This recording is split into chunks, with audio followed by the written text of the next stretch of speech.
হ্যাঁ, এটা কি দুর্ঘটনা না নাশকতা? বারবার একই ধরনের কর্মকাণ্ড দেখতে আসলে ভাইয়া এটা তো আমরা আমাদের বলা মুশকিল কোনটা দুর্ঘটনা কোনটা নাশকতা।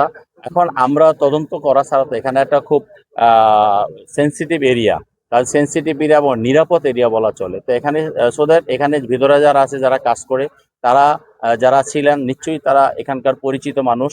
এবং আহ, যেটাই হয় আর কি, আপনি যেটা বলছেন আপনার প্রশ্ন উত্তর হলো একটা যে তদন্ত করা ছাড়া তো আমরা বলতে পারবো না। আর আমি তো ধন্যবাদ।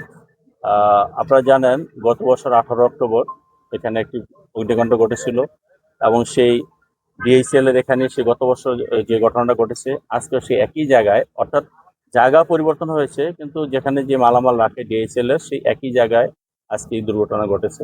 তো গত বছর যখন এরকম দুর্ঘটনা ঘটেছে সেটা অনেক বড় আকারে ঘটেছিল এবং আপনারা দেখেছেন প্রায় 2 দিন পরে সেখানে আগুন নিয়ন্ত্রণে এসেছিল।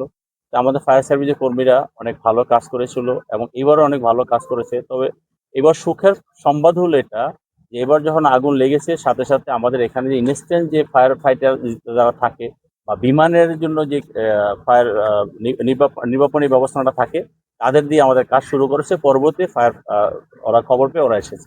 তো সবাই খুব ভালো কাজ করেছে। তবে আপনারা যে কথাটা বললেন যে প্রতি বছর কেন এরকম একটা ঘটনা ঘটে, এটা তো আমাদের জাতির প্রশ্ন। একটা আন্তর্জাতিক বিমানবন্দরে এরকম কার্গো সেকশনে যদি প্রতি বছর আগুন লাগে তাহলে আমাদের দেশের ভাবমূর্তি কোথায় যায়, এটা একটা বাস্তব ঘটনা।